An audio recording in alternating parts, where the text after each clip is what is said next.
Okay, we're gonna land one today. Welcome back to another video.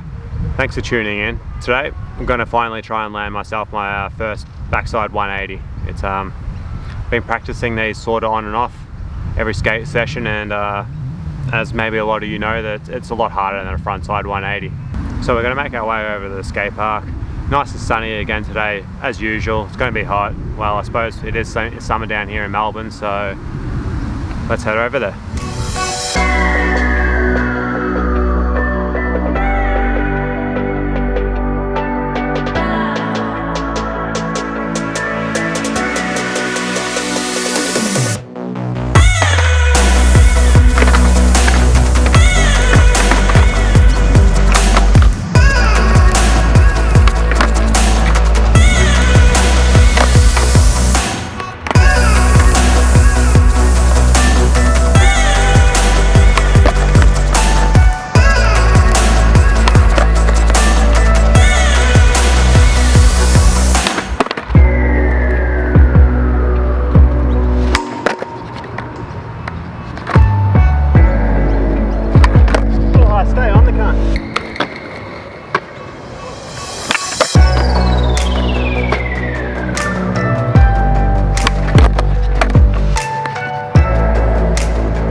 That's 3 in a row, but 2 of them are toe drags. I need to try and get that back foot on better.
Fuck me. That was frustrating. Very frustrating. Most frustrating thing is I kept landing on it and then just falling off. I think I landed what? Landed on maybe 5 or 6. I think I toe dragged 3 or 4. Maybe the first one, I think the first one was pretty good. But I wasn't rolling away, so I don't know, class that as a new trick. I landed a couple, maybe, who knows. Fuck. Anyway, give that a go at home next time you're trying to skate if you haven't learnt it. You'll hate it as much as I did. Some tips, if you want some tips, is use your shoulders. Remember to swing that back leg around and pop it. Try not to scoop it so much. I was scooping it and it just turns out pretty shit, so I'm tired, I'm exhausted, I don't know what I am, but thanks for watching. But if you made it this far and listen to this rabble, this absolute rabble of what I'm talking, I hope you give it a crack. Thanks for watching, hit that like button, consider subscribing, and I'll catch you guys in the next video. Let's go try and film some real tricks.